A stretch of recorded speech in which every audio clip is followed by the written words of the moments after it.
Good afternoon, folks, and welcome to the Pervasive Media Studio Lunchtime Talk. So these talks are live every Friday at 1 p.m, both here in the building and live online. Hello online. So whether you're in Bristol or you're far away, you can join in the conversation. So my name is Martin O'Leary. I am the studio community lead here. I'm a white man in my 40s with long hair and a beard. And today I'm wearing a delightful bright green t-shirt advertising Watershed's Big Give campaign, raising money for our climate action work, which you will hear more about in a minute. But we've already raised over £5,000. There is still time to donate before the campaign closes at 12 noon on Tuesday. So please do visit the Watershed website and follow the link to donate. Anything you can give will make a huge difference to what we're able to do. All right, that's the begging bit over. Every Friday, we throw open the doors of the Pervasive Media Studio for Open Studio Friday. So this is your chance to come spend some time in our space, hot desk alongside our residents and staff from 10 a.m. to 5 p.m.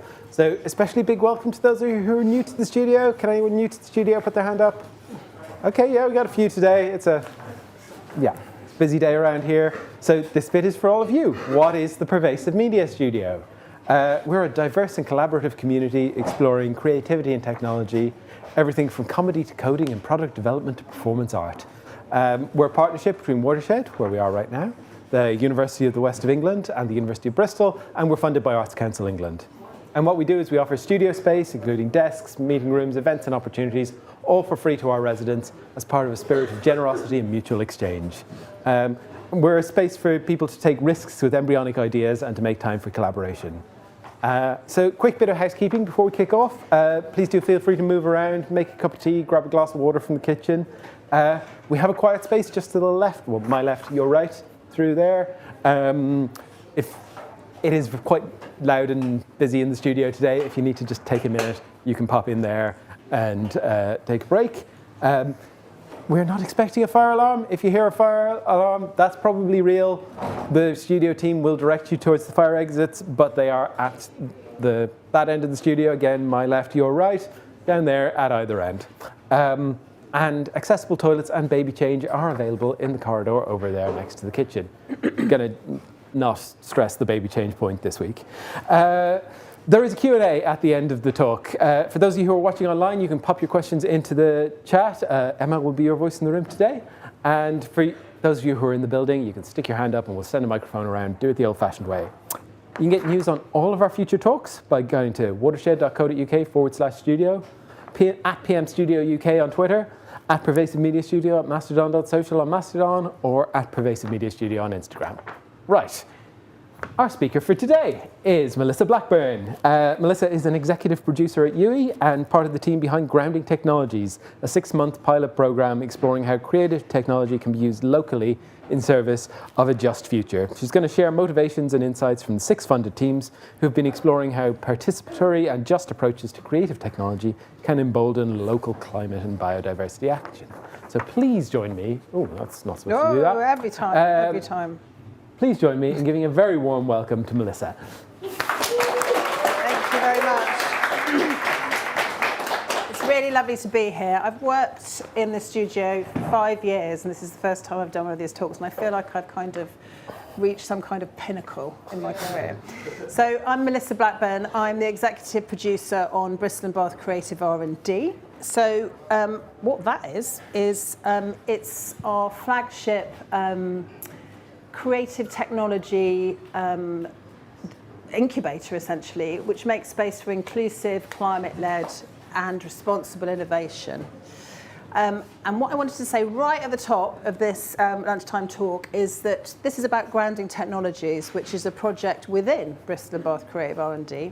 And we've given the whole afternoon over to Grounding Technologies in the Pervasive Media Studio today. What that means is we're doing a lunchtime talk. Whoop. We're also doing a sharing in W3, which is in the Watershed at 2 o'clock.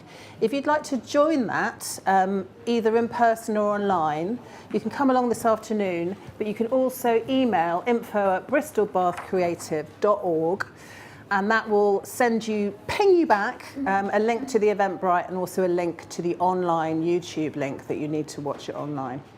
So if any of you want to do that, particularly those of you who are watching online, hello people watching online, I'd recommend you do that because it's a much more in-depth sharing and it'll be the actual teams themselves sharing their work.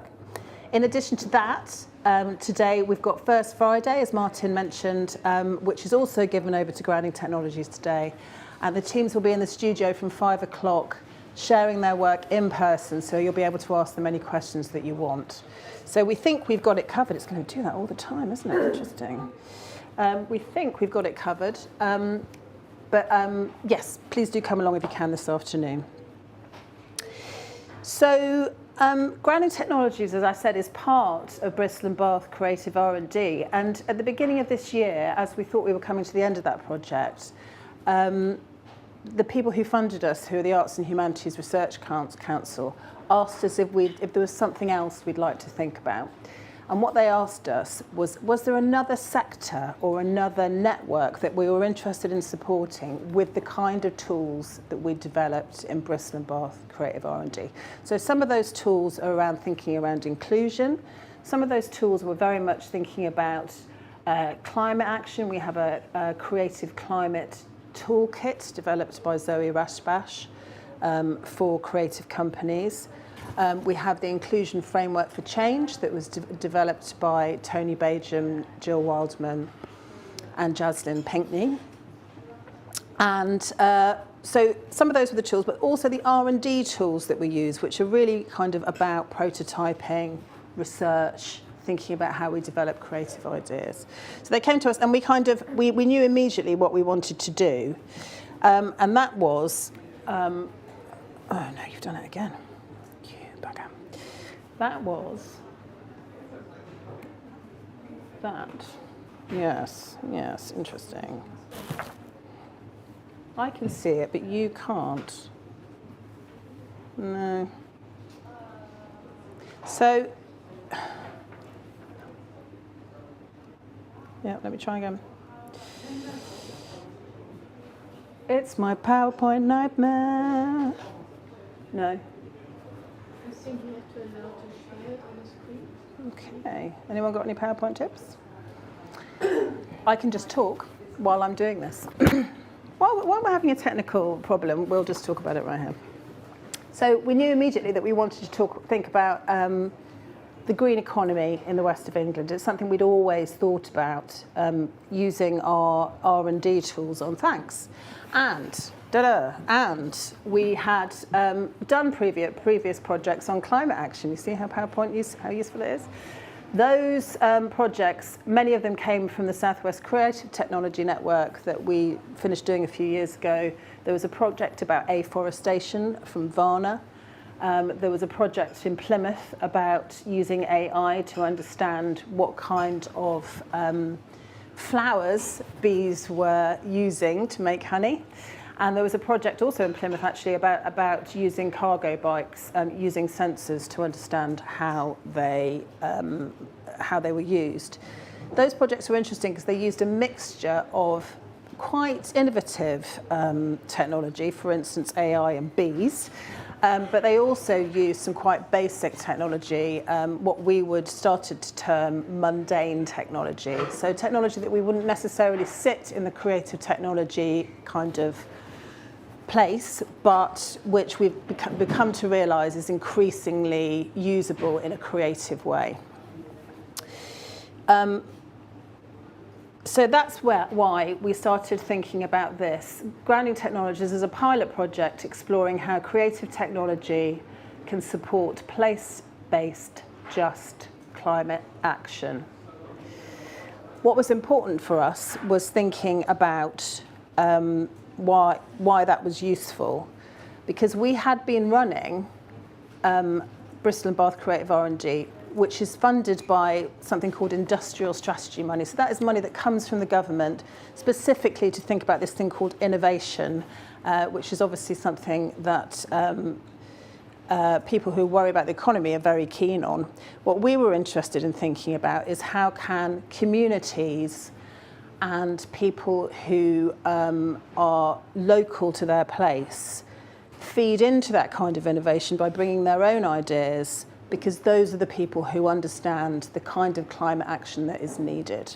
If you're living in a particular location, you will understand better what is needed. Now that doesn't mean kind of broad big projects like, energy or getting everyone not to drive cars. We're talking about interventions at a local level which can have a significant impact. Some of those might be businesses, so they might kind of lead on to thinking about new businesses. But in this case, in our project, we realised that we wanted to think about communities and think about how people could intervene in that way. So it's important that we did this because actually local climate action is considered as essential to the UK's net zero strategy, as you can see, with community empowerment, engagement and action playing a key role. And that's the reason that we took it forward, because we felt very strongly that this is something we should be doing.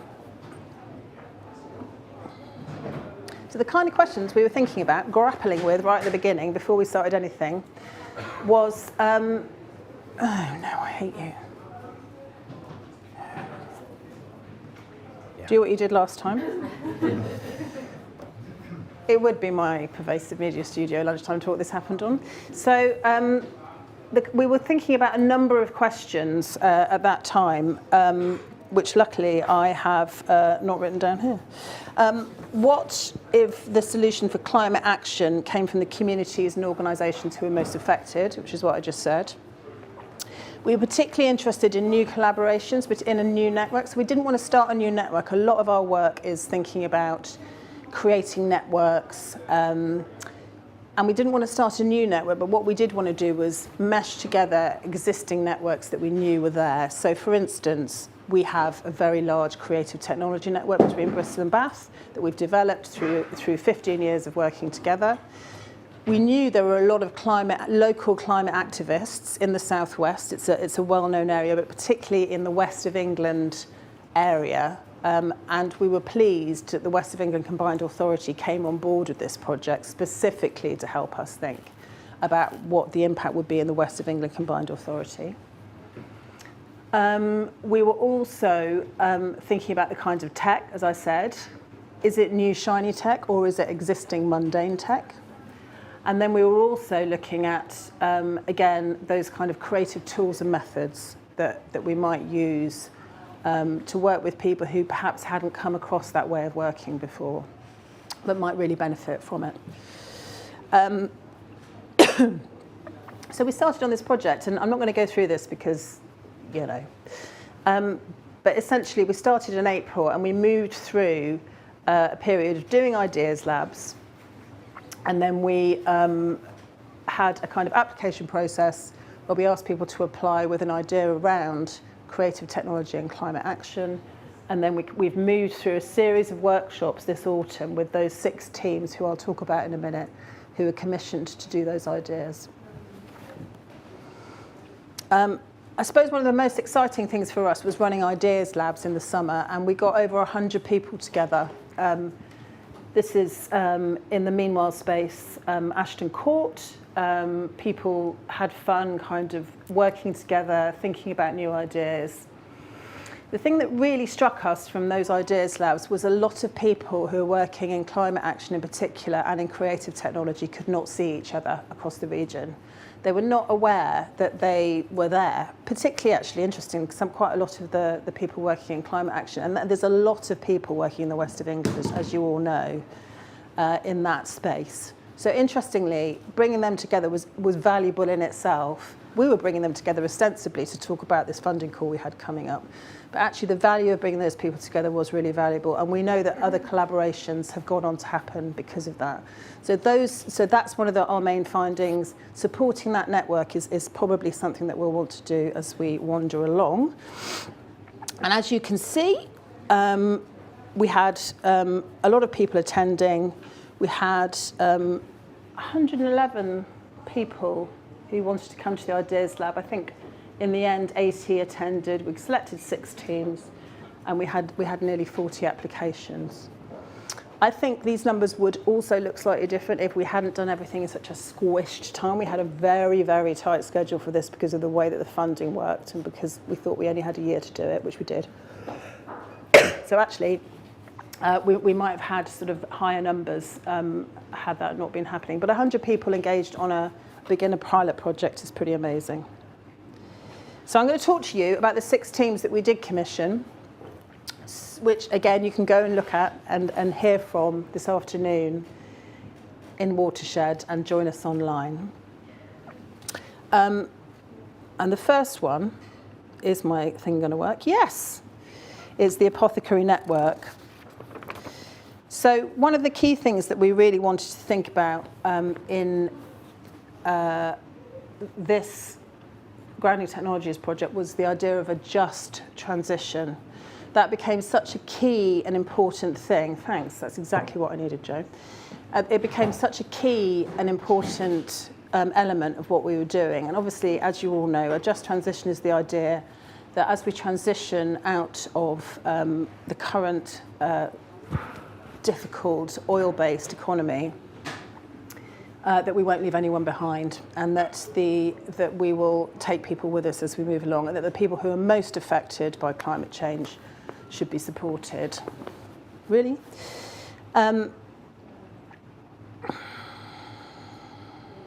Just give me a second, you lovely people. Why?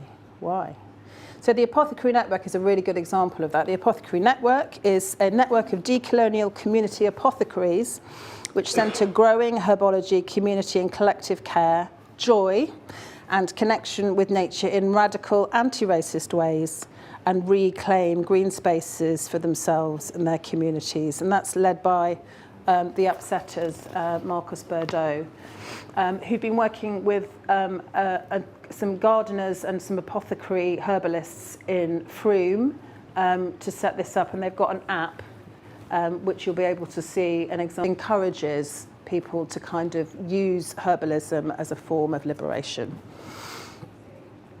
Eyes on Bristol Airport is an experimental project accountable to its climate pledges.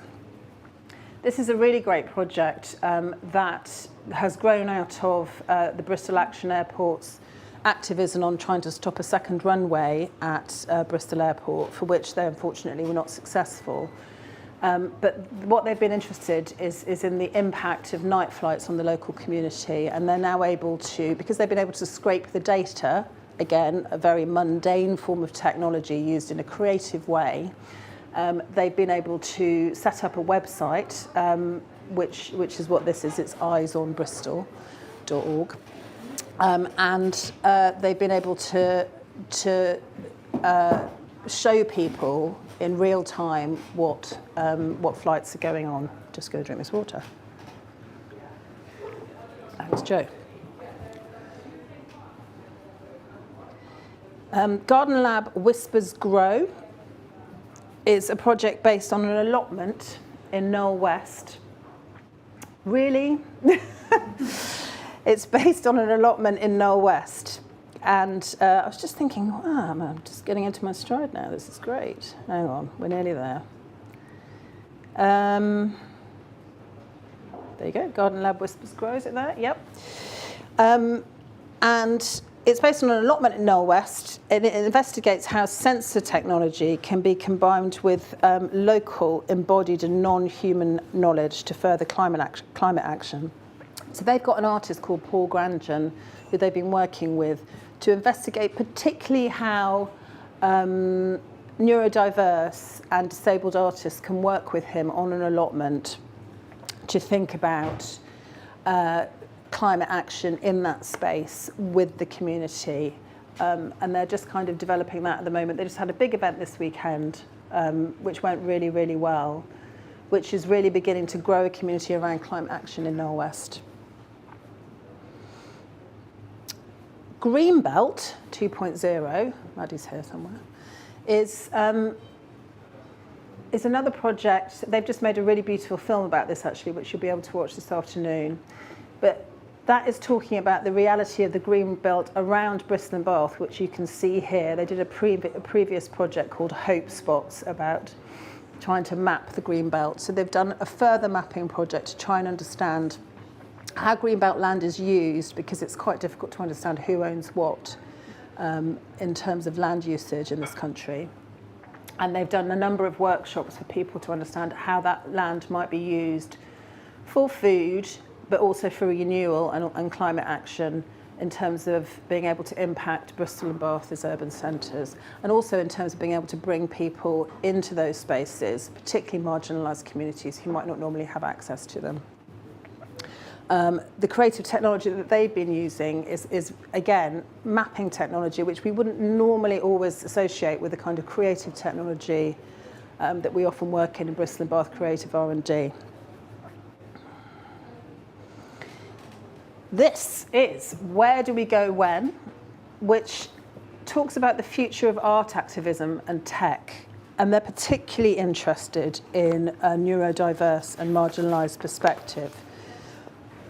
So they're thinking about investigating how creative technology might support marginalised communities to navigate future experiences. So what is the technology that might help people think more about what kind of climate action they can take locally? It's interesting because it's particularly focused on neurodiverse communities, which we don't often see in the climate action space, and that's the reason that we commissioned this one. And then the last one is Focus But Where, which actually came out of some work done by a resident of the Pervasive Media Studio called Kashin Liu.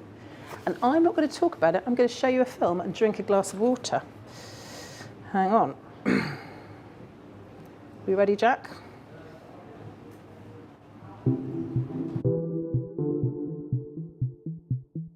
Focus But Where is a game that is looking to reveal the intersection, really, between climate activism and social media. So we're really looking at the way in which activists attempt to break through apathy and ignorance in multiple different ways. So what we did narratively is to split the game into 5 chapters, and each chapter is going to delve into one aspect of the digital landscape and also like the intersection between climate change activism and our digital landscape. For instance, in chapter 1, we're going to let people find climate-related news in the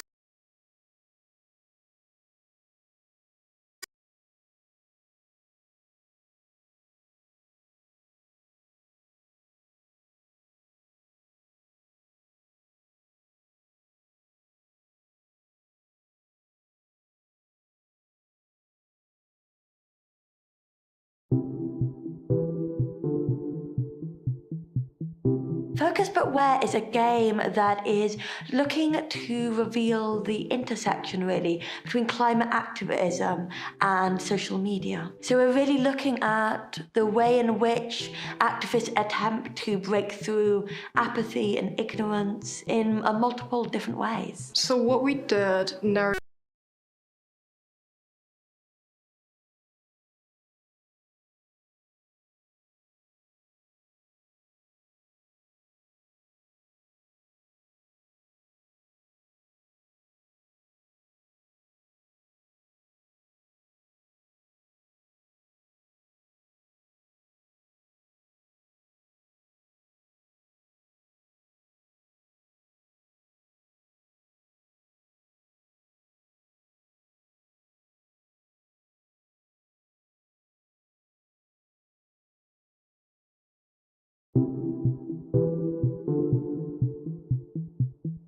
Focus But Where is a game that is looking to reveal the intersection, really, between climate activism and social media. So we're really looking at the way in which activists attempt to break through apathy and ignorance in multiple different ways. So what we did narratively is to split the game into 5 chapters, and each chapter is going to delve into one aspect of the digital landscape and also like the intersection between climate change activism and our digital landscape. For instance, in chapter 1, we're going to let people find climate-related news in a flood of entertainment news and tabloid news, sort of to demonstrate how serious issues like climate change often got overshadowed, and activists are sometimes are forced to stage protests that are controversial, that are sensational to attract attention, to put climate change under the spotlight all the time. They're going to be sort of looking at the screen and they see almost like an open eyeball, and by moving their head around and blinking, they can interact with this game. Essentially, they're going to go through kind of like a story with a few different chapters, and like any story, the narrative will sort of get more and more dramatic as it goes on. And hopefully by the end of it, they'll sort of be able to look back on either the climate crisis or on the media discourse we have at the moment and sort of see it in a bit of a new light. We are using the TensorFlow face landmark detection framework, which is recently released by Google. And then they are going to map our face with dots, and then we will be able to detect if we are blinking. So when we are moving our heads, the game itself, the camera is going to move along with the X and Y axis. From what we learned through this grounding technology process is that quite a lot of young people that are well versed in like digital media are quite interested in this like gameplay method of exploring climate change. So hopefully that's one group of people that we will attract. Throughout all of this, throughout this need for optics, throughout the need for understanding this environment, the reason is that we're facing something truly catastrophic. And the people who are hit first in the UK are going to be ordinary people. That's the reason why we must understand this. What we hope is that people can have like more empathy when it comes to radical protest and to develop empathy and understanding for complex situations like that for both the activists and the people that are working in the media, and not to jump into conclusion and not to spend all of our attention fighting each other online and debating who's right or wrong.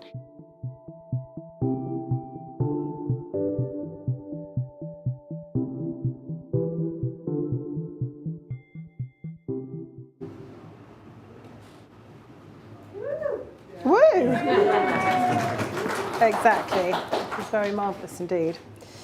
So all the films for the 6 projects that we've been running are on Watershed YouTube right now. So you can go and see what they all look like. Here I am scrolling on through to the last 2 slides. Don't start that again. And just to say a couple of things at the end is that we know that this community that we have not invented ourselves, that existed already, but that we would really like to convene, curate, support more. Obviously, still need funding opportunities, don't we all? The 67% were really interested in networking, and that's the thing that I'd really like to get across, that obviously that community is there to be supported and create new things, think about climate action, to think about how that happens locally in their communities. They were also looking for business support training and educational resources. There's a lot of opportunity here, and we kind of feel like we've only just scratched the surface with the small amount of money that we had.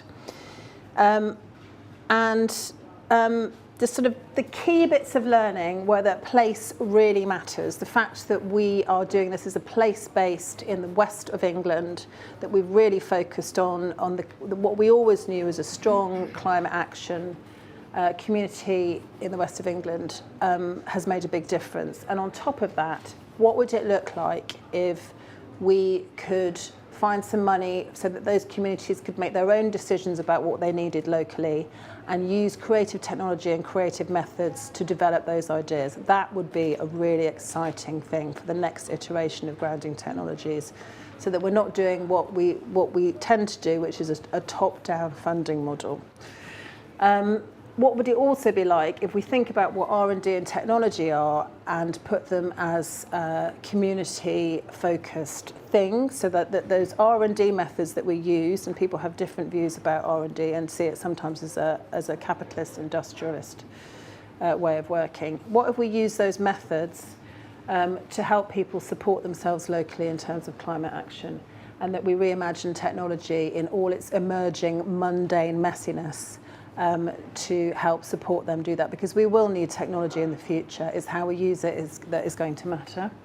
And then from our project, we really knew that we had no time to do this, and it was very squished. The longer term you can do these things, and the more time you have to do them, and the more that you can work with communities, build partnerships, the more you'll be able to include people from all kinds of backgrounds, and that's absolutely crucial to take this work forward.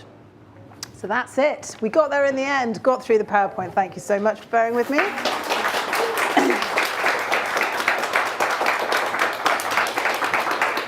Just one last thing. This is the email if you want to do the online version of our sharing, and there's some more information here about the project. Thank you very much. Thank you very much, Melissa. Melissa is going to have to leave us slightly earlier than usual today because that sharing is going on in about half an hour, but we do still have some time for questions. So who's got a question for Melissa? Everybody. Why doesn't your PowerPoint work? Why? If you would like to donate to Watershed so that we can buy some new HDMI cables, please go to watershed.co.uk/donate. You could also pick up one of these. Hello, Teresa Dillon. Ask me a Teresa question. Dillon has a question. I'm going to give you a microphone. Thank you. Melissa, did you want to say something? I wanted to say that the Grounding Technologies team, Teresa, as you know, that does sound like a quiet mic. Yeah, you can't. It's for the people online. You can't be able to hear yourself. We do have a number of these floating around the studio. This is kind of a much more in-depth exposition of what we did and why we did it. Yeah, that would be lovely. Thanks, Joe. Teresa, ask your question. Yeah, no, thanks, Melissa. I'm sorry that this technological glitch happened, but wonderful presentation and summary. I just wanted to ask, from a position as a creative producer, what have you felt is maybe some of the next steps that we need to do to support in particular that networking aspect, and what we might be able to do in Bristol when we have so much, as you know, and are involved in spaces like Sparks, Bristol Commons, the Urban Forum. Where do you sort of see this work connecting to what's happening in the city at the moment? Yeah. So I suppose some of the creative producing learning was that we noticed in Bristol that people were very well networked, that there was a lot of interesting work going on around things like the Bristol Commons, as you said, Sparks, and particularly at Knowle West Media Centre and Philwood Community Arts. But that the people who are in Bath, and particularly people coming in from rural areas, were less aware of each other. So that convening job that a creative production can do is going to be really important going forward. The other thing that I really noticed when we were doing this is that we don't know anything. It's really important that we're learning from all these people who are already working in climate action and using really interesting methods, like, for instance, design justice, thinking of that, thinking of design and development in terms of a just transition. We really need to start taking notice of what used to be much more marginal methods, but are now necessarily coming into their own. So that, I think that's the message for any creative producer working in this area. Any other questions? I wanted to ask something, Melissa. Yes, you would. So you talked a lot about this mundane technology and the need to engage with grassroots things, and basically that this is a longer term thing. How do you balance that with the fact that funding schemes are often, this was 6 months. How do you deal with being able to have those flashy eye-catching things, but also do the work that needs to be done over years and decades? Yeah, I mean, I think it's the job of us as conveners of that kind of money to try and jigsaw enough money together to make things longer term. We also need to be talking to our funders all the time about this. There are funders out there, so all our money tends to come from research councils and from the government, but there are grant funders who are really beginning to realise that if you don't get communities to lead on these kind of initiatives, then you are just pouring your money away. So particularly people like the Joseph Rowntree Foundation and Esme Fairbairn. Esme Fairbairn has been doing a lot of work giving communities money and getting them to decide how to spend it. And if you could do that with climate action initiatives locally, that would be transformational. It's just about trust. It's about an economy of trust rather than an economy of money. And I think that's something that we can probably all get behind. It's not rocket science. But yeah. Any other questions for Melissa? In that case, I think we will just wrap up and let Melissa run to her next engagement. So please join me in saying thank you to Melissa.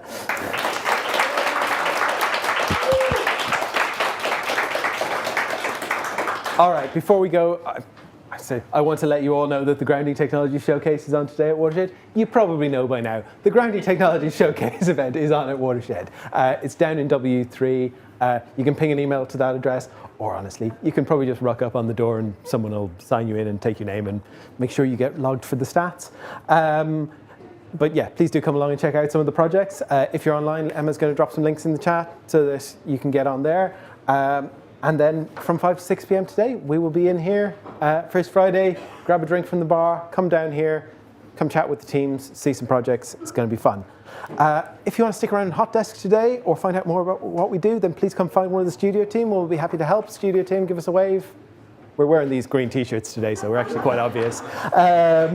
If you're watching online, please send us an email at studio@watershed.co.uk with any questions. Thank you all for being here today. Thank you for putting up with the technical hitches, and we will see you all again next time.